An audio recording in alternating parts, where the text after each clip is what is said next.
فرمایا اہل الجنت ثلاثۃ، تین لوگ اہل جنت سے ہیں۔ تین لوگوں سے مراد تین قسم کے لوگ، یہ خوبیاں، یہ اوصاف، یہ وصف جن لوگوں کے اندر پائے جائیں تو وہ جنت میں جائیں گے ایمان کی شرط کے ساتھ۔ اہل جنت کی یہ صفات ہیں۔ سب سے پہلی بات ارشاد فرمائی ذو سلطان مقسط متصدق موفق، پہلا وہ شخص جس کو تسلط دیا گیا، حکومت دی گئی، ذمہ دار بنایا گیا،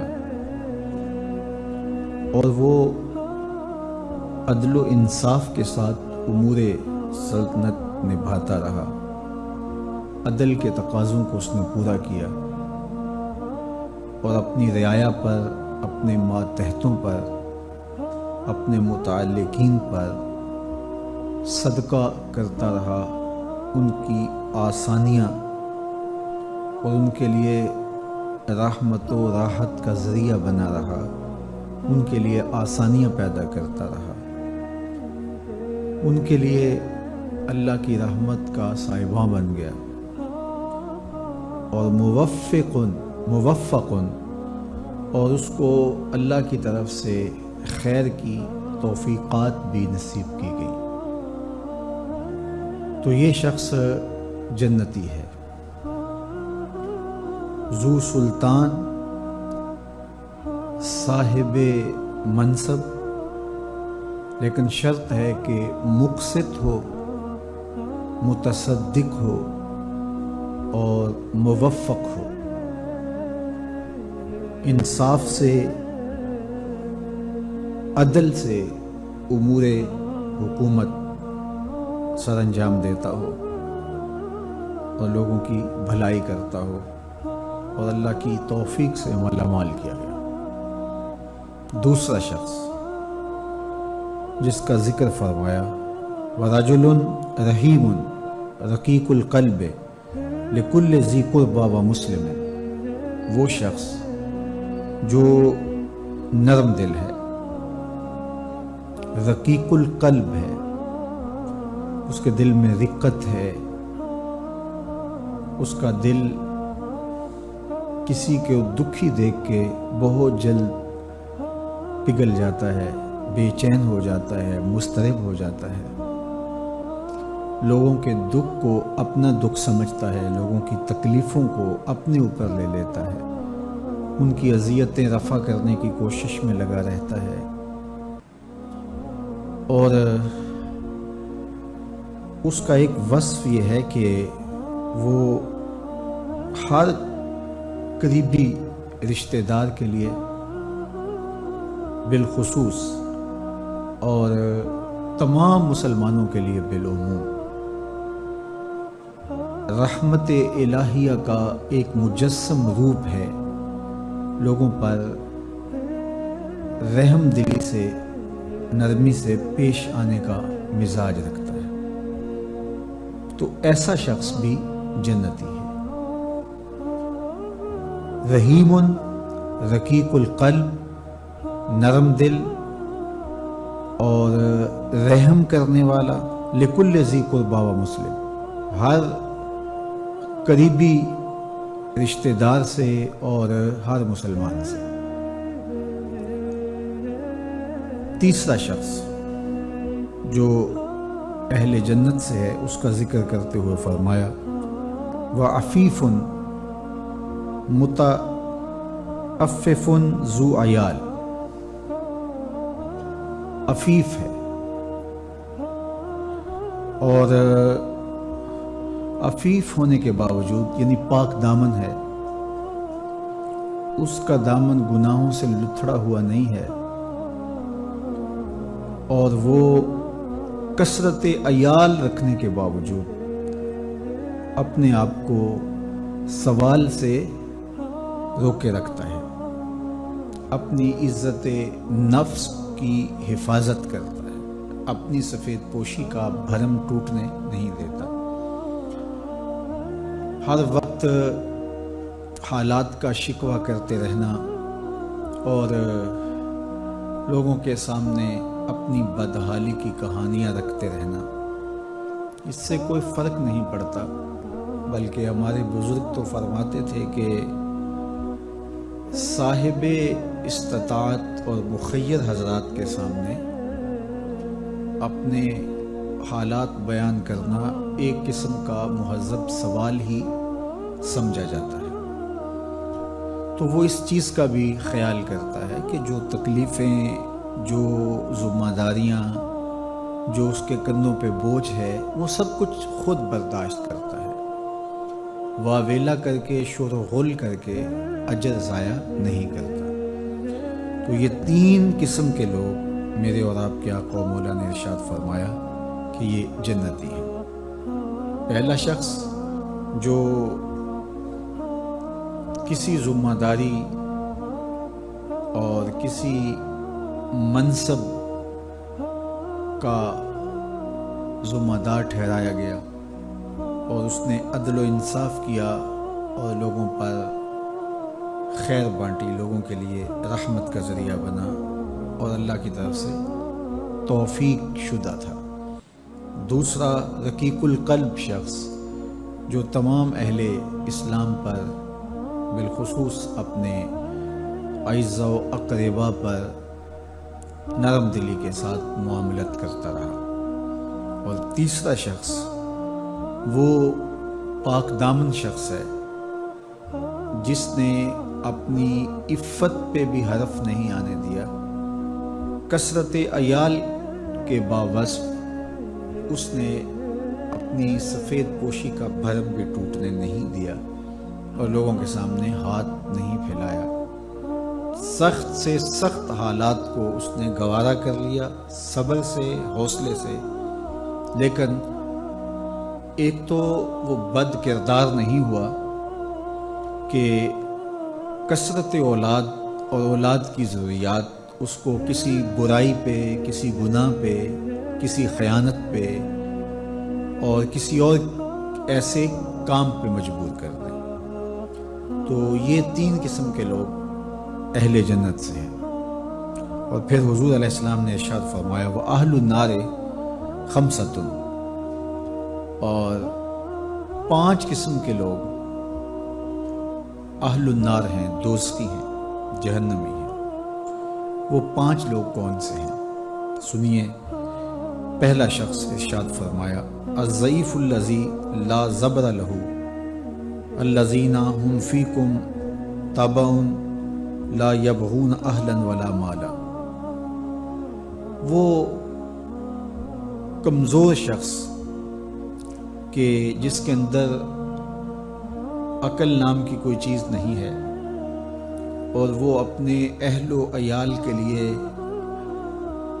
محنت کرنا، ذمہ داریاں نبھانا، منصوبہ بندی کرنا، ان کی تربیت کی کوشش کرنا، ان کے لیے خیر جمع کرنا اور ان کی اچھی تربیت کے لیے کوشاں رہنا، اسے اس سے کوئی غرض نہیں ہے۔ بس وہ اتنا سست اور اتنا نکھٹو ہے کہ بس وہ زندگی بے مقصد ہی گزار رہا ہے اور اس کی ساری ذمہ داریاں جو اس کے کندھوں پر ہے، ان ذمہ داریوں کو وہ نبھانے کی اہلیت ہی نہیں رکھتا۔ اس کے گھر کا نظم خراب ہے، اس کے بچوں کا، اس کے اہل خانہ کا نظم درست نہیں ہے، اس کے کندھوں پہ جو ذمہ داریاں تھیں اس کو اس نے نہیں نبھایا اور بس ہر وقت ایک عجیب سستی کا مرتکب رہا، تو یہ شخص اہل دوزخ سے ہے۔ دوسرا شخص حضور نے ارشاد فرمایا والخائن الذی لا یخفی لہ طمع وَإِن دَقَّ إِلَّا خَانَهُ۔ دوسرا شخص وہ ہے کہ جو خائن ہے، خیانت کرنے والا ہے، اور جس کی خیانت چھپی نہیں ہے اور اس کی طمع اتنی غالب ہے کہ کوئی معمولی چیز بھی ایسی ہو جس میں وہ خیانت کر سکتا ہو تو اس سے بھی وہ باز نہیں آتا. تو معمولی چیزوں میں بھی وہ خیانت کرے گا. تولنے ناپنے بیٹھ جائے گا تو معمولی سی کمی سے اپنے مال کو حرام کر لے گا. قدم قدم پہ جھوٹ بولے گا اور ہر طرح کی خیانت اس کو رواج سمجھتے ہوئے وہ اپنے نامہ اعمال کی سیاہیوں کا سبب بنتا رہے گا. میں ایک ایسے شخص کا ذکر کروں یہاں، نام لیے بغیر تو بے جا نہیں ہوگا. وہ اس قدر رشوت خور تھا کہ اس کے بارے میں کہا جاتا تھا کہ جب اس کے پاس لوگ آتے تو وہ ابھی جیب میں رشوت دینے کے لیے ہاتھ نہیں ڈالتے تھے کہ وہ پہلے ہی ہاتھ پھیلا دیا کرتا تھا. اور کبھی ایسا بھی ہوتا کہ کوئی شخص رشوت نہیں دینا چاہتا تھا تو وہ اپنی عادت کے مطابق یوں ہاتھ پھیلا دیتا تو اسے شرمندگی نہ ہوتی، بلکہ اس کو کہتا اگر کچھ نہیں دینا تو میرے ہاتھ کو واپس خالی نہ موڑو، اس کے اوپر تھوک ہی دو. تو یہ کمینگی کی انتہا ہوتی ہے. تو اللہ کے محبوب علیہ السلام نے فرمایا کہ وہ خائن جس کی خیانت اس قدر بڑھی ہوئی ہے اور جس کی طبع کے اندر طمع اور لالچ اس قدر زیادہ ہے کہ لازمی نہیں ہے کہ کوئی بڑی چیز ہی اس کے ہاتھ میں آئے تو وہ خیانت کر جائے گا، اب اس کا ایمان ڈول جائے گا. چھوٹی سی چیز پر بھی وہ خیانت کر جائے گا. چائے کی پیالی پہ بھی اپنا دین بیچ دے گا اور جو ہے وہ کسی کو نقصان پہنچا دے گا. تو یہ دوسرا شخص حضور نے فرمایا کہ یہ بھی اہل دوزخ سے ہے.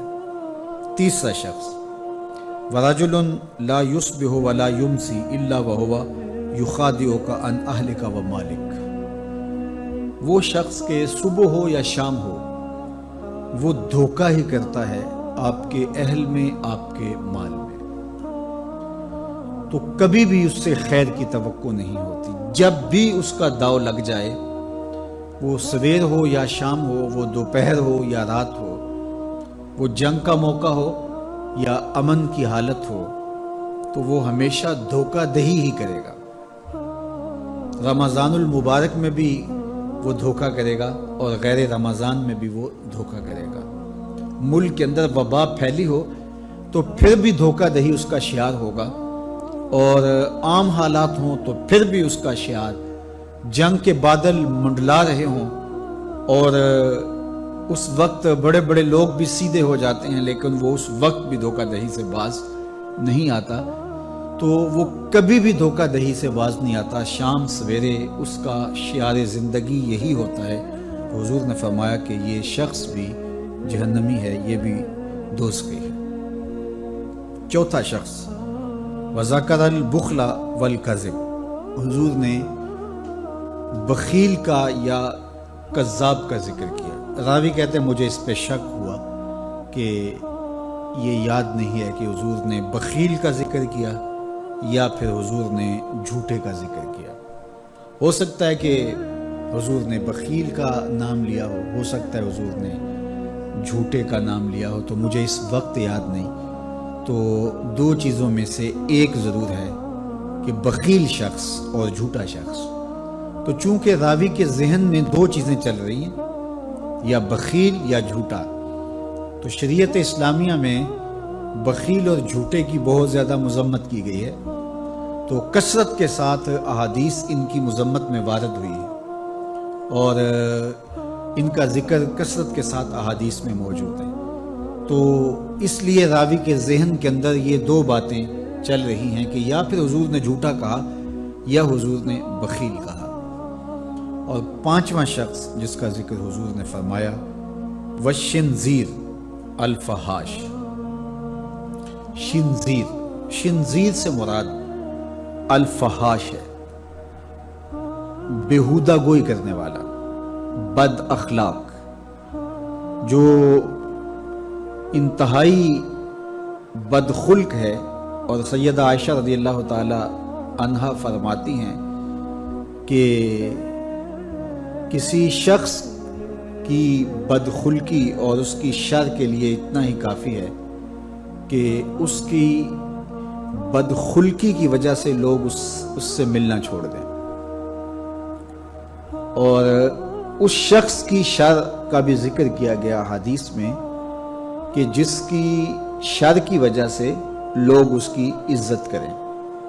تو حقیقت میں وہ عزت تو نہیں ہوتی، اپنے آپ کو بچانے کے لیے ایک ظاہری اس کو پروٹوکول کہہ لیجئے، تکریم کہہ لیجئے، عزت کہہ لیجئے، جو بھی نام لے لیجئے، لیکن اصل عزت تو وہ ہوتی ہے جو دل سے پھوٹے، اندر سے جو ہے وہ انسان کسی کی کرے۔ تو یہ 5 لوگ اللہ کے محبوب علیہ السلام نے فرمایا کہ یہ دوزخی ہیں، یعنی ان کے اعمال اہل دوزخ کے ہیں۔ ہمیں اس کے ضمن میں اور اس کی روشنی میں اپنے آپ کا جائزہ لینا چاہیے کہ ان بری خصلتوں میں سے اور ان اخلاق ذمیمہ میں سے ہمارے اندر کوئی خصلت اور کوئی بری عادت تو موجود نہیں ہے، چونکہ یہ اہل دوزخ کے اعمال ہیں۔ اور ایک دوسری حدیث کے اندر اللہ کے محبوب علیہ السلام نے جو ہے وہ ذکر فرمایا، الا اخبرکم باہل الجنہ، میں تمہیں اہل جنت کے بارے میں خبر نہ دوں؟ تو ظاہر ہے صحابہ نے جھولیاں پھیلا دیں اور عرض گزار ہوئے کہ ضرور ارشاد فرمائیے، چونکہ ان کو یہ آرزو تھی کہ ہم اہل جنت سے ہو جائیں، اور دوزخ سے اللہ کی پناہ مانگتے تھے۔ اور یہ بات ذہن میں رکھیے گا کہ دوزخ اللہ کی رضا کا مظہر ہے، جنت اللہ کی رضا کا مظہر ہے، اور دوزخ اللہ کے قہر و غضب کا مظہر ہے۔ مطلب کیا؟ اللہ جس سے راضی ہوگا اس کو جنت عطا کرے گا، اور جس سے ناراض ہوگا اس کو جہنم میں ڈال دے گا۔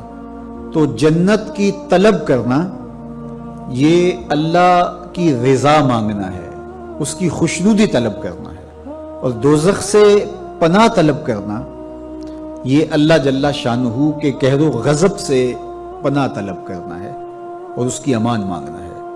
تو اس لیے ہمیں جنت مانگنے کا حکم دیا گیا، دوزخ سے پناہ مانگنے کی تلقین کی گئی، اور میرے اور آپ کے آقا و مولا نے اپنے غلاموں سے کہا کہ جب بھی اللہ سے مانگو تو جنت الفردوس مانگو، یہ جنت کا اعلیٰ درجہ ہے۔ تو اللہ ہم سب کو جنت کے اعلیٰ مرتبے عطا کرے اور نار دوزخ سے ہمیں محفوظ فرمائے، آتش دوزخ سے ہماری حفاظت فرمائے۔ تو ہر صحابی کی یہ آرزو تھی، تمنا تھی کہ ہم جنت کے مستحق ٹھہریں۔ تو فرمایا کہ الا اخبرکم باہل الجنہ، میں تمہیں اہل جنت کے بارے میں خبر نہ دوں؟ تو پھر ارشاد فرمایا الضعفاء المظلومون، جو کمزور ہیں اور مظلوم ہیں وہ اہل جنت ہیں، ایمان کی شرط کے ساتھ۔ جو مسلمان کمزور ہیں، ظلم و ستم سہتے ہیں، تو آقا کریم نے فرمایا کہ وہ اہل جنت ہیں، چونکہ بہت سارے ان کے گناہ، ان کا کفارہ ان پر ہونے والے ظلم بن جاتے ہیں۔ تو اسی طرح مسلمان جب ظلم اور جبر سہتا ہے تو یہ اللہ جل شانہ اس کو اس کے بدلے میں، اس کے صلے میں جنت عطا کرتا ہے۔ اہل ایمان کو دنیا میں جو تکلیفیں پہنچتی ہیں تو ان تکلیفوں کے بدلے میں ان کو اجر دیا جاتا ہے، حتیٰ کہ جو اہل ایمان کے پاؤں میں کانٹا بھی چبھتا ہے اللہ اس کی بھی ان کو جزا عطا کرتا ہے۔ اور ایک حدیث پاک میں آتا ہے کہ اہل بلا کو جو قیامت کے دن اجر و صلہ عطا کیا جائے گا تو لوگ آرزو کریں گے کاش کہ ہماری کھال اور ہمارا جسم لوہے کی کینچیوں سے کاٹ دیا گیا ہوتا، تو آج جو صلہ اس کا حشر کے روز دیا جا رہا ہے۔ تو مظلوم بن جائیں، کبھی ظالم نہ بنیں، کیونکہ ظلم قیامت کے اندھیروں میں سے ایک اندھیرا ہے، اور مظلومیت یہ دخول جنت کا سبب اور ذریعہ ہے۔ تو حالات میں بعض اوقات اس طرح کی صورت بن جاتی ہے کہ یا آپ ظالم بنیں یا آپ مظلوم بنیں، تو اس وقت مظلوم بننے کو اختیار کر لیجئے گا، ظالم کبھی بھی نہ بنیے گا، کیونکہ ظالم کا ٹھکانہ آتش دوزخ ہے اور مظلوم کی جگہ اللہ کی جنت ہے۔ تو اللہ کے محبوب علیہ السلام نے فرمایا الضعفاء المظلومون، جو مظلوم کمزور لوگ ہیں وہ اہل جنت میں سے ہیں۔ اب کشمیر کے مظلوم لوگ، فلسطین کے اندر جبر کی چکی میں پسنے والے، اور شام کے مظلوم مسلمان ایک طرف تو اذیتوں میں مبتلا ہیں اور دل دکھتا ہے، اور دوسری طرف وہ مبارک کے مستحق ہیں کہ انہیں اس ظلم کے صلے میں اللہ جنت کی نعمتیں عطا فرمائے گا اور اپنی کرم نوازیوں سے ان کو نوازے گا۔ تو میرے اور آپ کے آقا مولا نے ارشاد فرمایا کہ ایک تو ضعیف جو مظلوم ہے، پھر ارشاد فرمایا الا انبئکم باہل النار، میں تمہیں اہل نار کے بارے میں، دوزخیوں اور جہنمیوں کے بارے میں خبر نہ دوں؟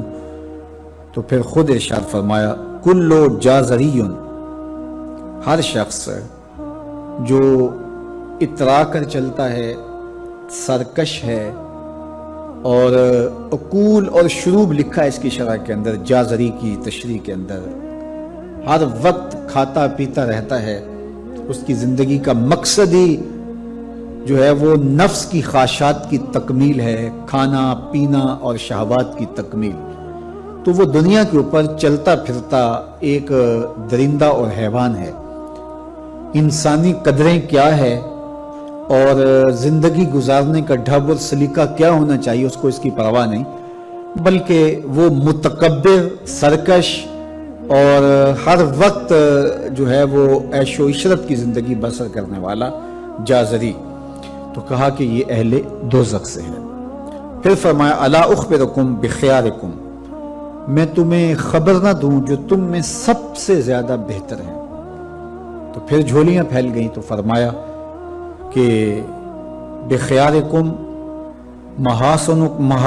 محاسنکم اخلاقا، فرمایا کہ تم میں سے سب سے اچھے وہ ہیں کہ جو اچھے اخلاق کے حامل ہیں، جن کا خلق اچھا ہے، جن کے رویے خوبصورت ہیں، لوگوں سے جو اچھے انداز سے بات کرتے ہیں، اچھے انداز سے پیش آتے ہیں، اور ان کا طرز زندگی خوبصورت ہے۔ تو اچھے اخلاق کا حامل ہونا یہ اچھے ہونے کا ثبوت اور دلیل ہے۔ اور پھر آقا کریم علیہ السلام نے فرمایا الا انبئکم بشرارکم، میں تم میں سے جو شریر ترین لوگ ہیں ان کی خبر دوں، السرسارون المتشدقون المتفہقون، تین چیزیں حضور نے ارشاد فرمائی، سرسارون اور متشدقون۔ سرسارون ان کو کہتے ہیں کہ جو اپنی گفتگو کو کسی مجلس میں جب جائیں تو اس قدر وہ مجلس میں گفتگو کرنے لگ جاتے ہیں کہ کسی اور کو موقع ہی نہیں دیتے، اور یہ وجہ تکبر ہوتا ہے۔ کچھ لوگ تو ایسے ہوتے ہیں کہ بیچارے اپنی بات پوری کرنا چاہیں تو ان کی بات پوری ہو نہیں پاتی، ان سے بات سمٹی نہیں جاتی، یہ ایک ان کی کمزوری ہوتی ہے۔ لیکن کچھ لوگ کبھی ادھر کی کبھی ادھر کی، کسی اور کو بولنے کا موقع ہی نہیں دیتے، تو وہ ہمیشہ بولتے رہتے ہیں، اور یہ تکبر کی وجہ سے جس طرح اپنے آپ کو عقل کل سمجھتے ہیں، اور ایسے لوگ آپ معاشرے میں دیکھتے ہیں۔ علماء نے کہا کہ اس سے وہ لوگ خارج ہیں کہ جن کو خاص طور پہ مدعو کیا گیا ہو کسی موضوع پہ بات کرنے کے لیے، اور سارے لوگ خاموش بیٹھ کے سنیں اور وہ بات کریں۔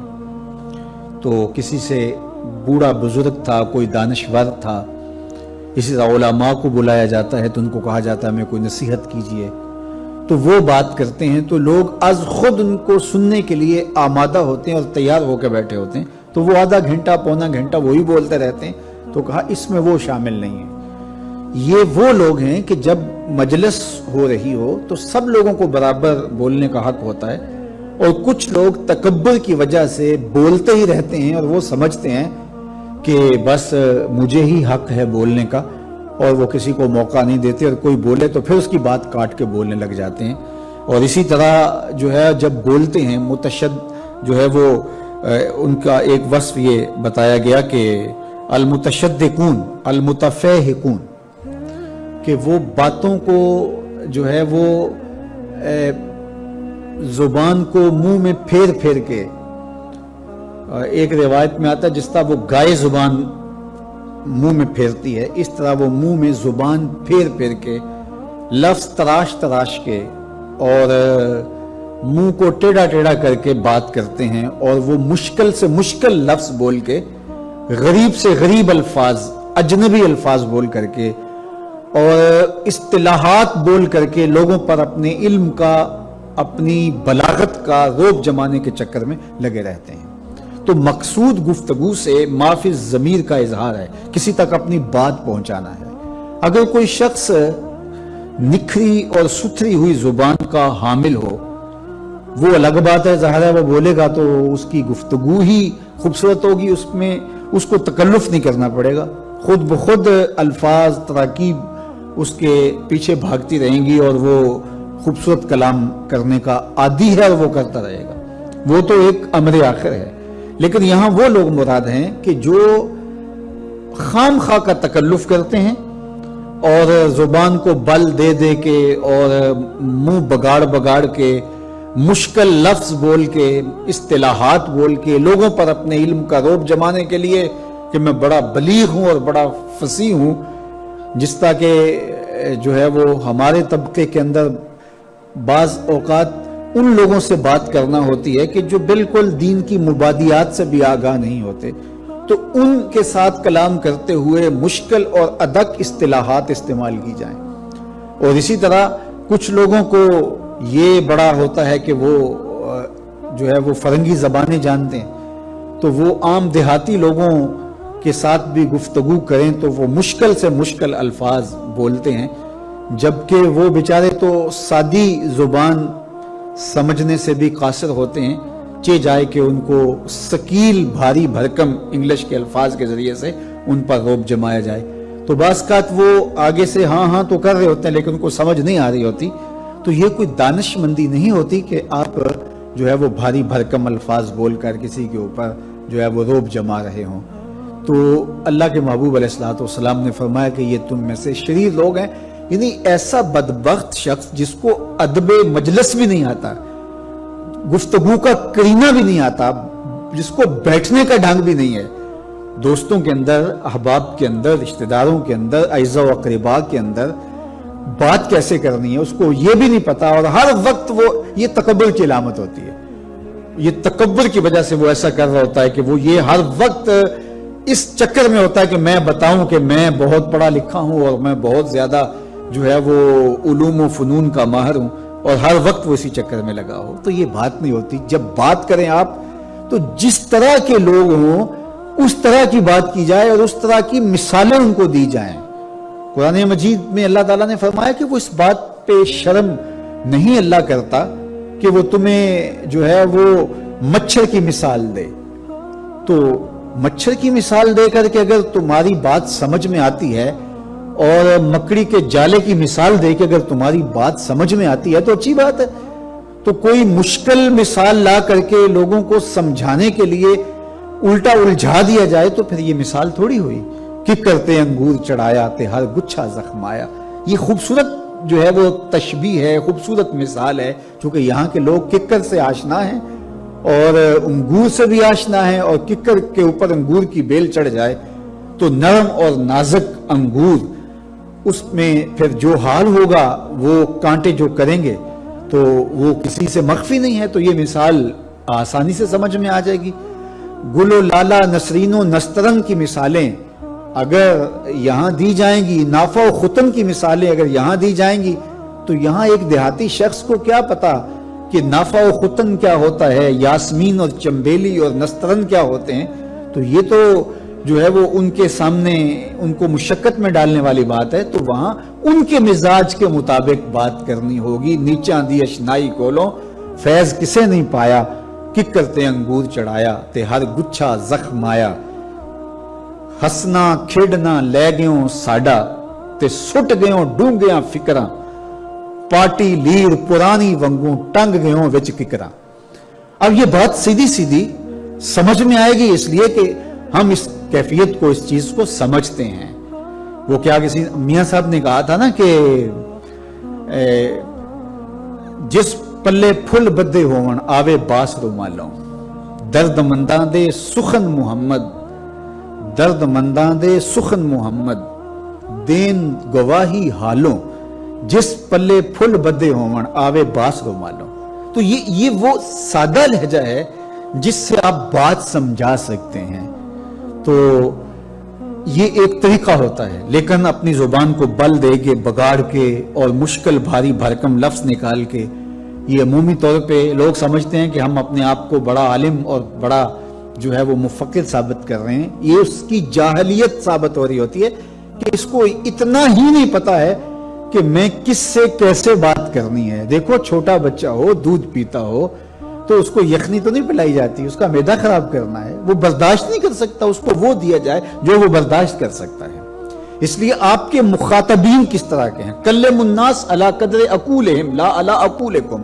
میرے اور آپ کے آقا و مولا نے فرمایا جب بات کرو تو لوگوں کے فہم کے مطابق کرو، اپنے فہم اور اپنی عقل کے مطابق نہ کرو. نچلی سیڑھی پر بچے کو اٹھانا ہو تو جھکنا پڑتا ہے نا، جھک کے تو اس کو جو ہے وہ بازو پہ لینا ہوتا ہے. تو وہ تو اچھل کے جو ہے وہ آپ کے کندھے کے برابر نہیں آ سکتا ہے. تو آپ بہت بڑے عالم ہیں، آپ بہت بڑے جو ہے وہ جو ہے وہ پڑھے لکھے ہیں. تو یہ اپنے علم کا اظہار آپ ان لوگوں میں کیجئے گا. علامہ اقبال علیہ رحمہ کی شاعری اور ان کا خوبصورت ادب اگر آپ دیکھیں تو اہل علم کے لیے سوغات ہے. لیکن جب چھوٹے بچوں سے مخاطب ہوتے ہیں تو پہاڑ اور گلہری کے نام سے نظم لکھتے ہیں، جگنو کے نام سے نظم لکھتے ہیں اور بکری کے نام سے نظم لکھتے ہیں. تو یہ ان کے مزاج کے مطابق بات ہوتی ہے. تو یہ حسن ہوتا ہے، یہ بلاغت، اصل فصاحت ہے ہی یہ ہے کہ کس سے کس طرح بات کرنی ہے. تو اللہ کے محبوب علیہ السلام نے ارشاد فرمایا کہ سرسارون متشدقون متفہقون، یہ تین چیزیں ہیں اور یہ وہی ہیں جو زبان کو بل دے کے گائے کی طرح منہ کے اندر زبان کو پھیر کے اور جو ہے وہ گال ٹیڑھی کر کے مشکل بھاری بھرکم لفظ بول کے اور اترا کر بات کر کے اور مختلف سٹائل سے بات کرنا، یہ ساری چیزیں تو میرے اور آپ کے آقا و مولا نے فرمایا کہ یہ شریر لوگ ہوتے ہیں. تو اللہ تعالی ہم سب کو اس کی توفیق عطا فرمائے کہ ہم نہ تو اہل دوزخ سے ہوں اور نہ شریروں میں ہمارا شمار ہو. تو آج کی اس نشست میں صرف یہ 2 حدیثیں اچھی طرح سے ہمیں ذہن نشین کر لینی چاہیے اور اللہ ہمیں ایسے کمال، ایسی خوبیاں، ایسے اوصاف حمیدہ عطا فرمائے جس کے نتیجے میں ہم اہل جنت سے ہو جائیں اور ایسی برائیوں، ایسی بدخصلتوں سے ہمیں محفوظ فرمائے جو بدبخت لوگوں کا مقسوم ہے اور اہل دوزخ کا جو وتیرہ اور طریقہ اور ان کا انداز زندگی ہے. اللہ ہم سب کو اپنی پناہوں کے ساتھ میں رکھے، دنیا آخرت کی بلائیاں ہماری جھولی میں ڈال دے. وصلی اللہ تعالی علی النبی الامین وآلہ وصحبہ اجمعین برحمتک یا ارحم. الحمدللہ رب العالمین والصلاة والسلام علی اشرف الانبیاء والمرسلین. اللہ اٹھو ہاتھ کبھی بھی خالی نہ موڑنا، پھیلی ہوئی جھولیاں ہمیشہ اپنی رحمتوں سے بھر دینا، اپنی پناہوں کا حصار دینا، آبرو بری زندگی سے نوازنا، محبوب کریم کی غلامی میں زندگی سی میں موت دینا، نفس و شیطان کے مکر سے بچانا. تو کریم ہے، ہم تیرے عاجز ناتواں اور کمزور بندے ہیں. اللہ ہم سب کے حال پہ رحم فرما. وصلی اللہ تعالی علی النبی الامین وآلہ وصحبہ اجمعین.